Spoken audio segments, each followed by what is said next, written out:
So we're back here at Venture on Broadway. This is an active construction site, so you'll probably hear the guys behind me. But one of the biggest things is that this new wall has been put in. It looks fantastic. This is going to be what divides the Dunkin' Donuts space from the other office spaces over there. Also, a huge difference that we see here is that the storefront is in. These beautiful windows are in here in the front. It looks fantastic. They have those double doors ready to go. Some windows over here on the side as well. And so much has happened inside. They have lighting fixtures ready to go. They have plumbing ready to go. It looks fantastic. The guys are working, you can hear it above me, but let's go check out the few things they've done outside and see all that great stuff.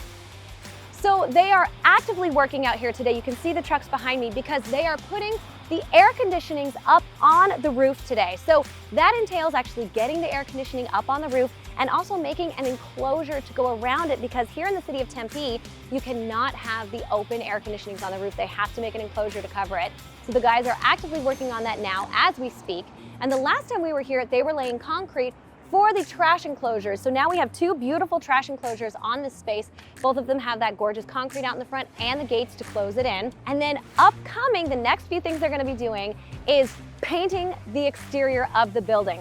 So the next time we come, they will have the bottom coat on there and the top coat on the exterior of the building. And it's gonna start to really look how it will look when it's totally finalized. So the guys are here working, so we will let them get back to it.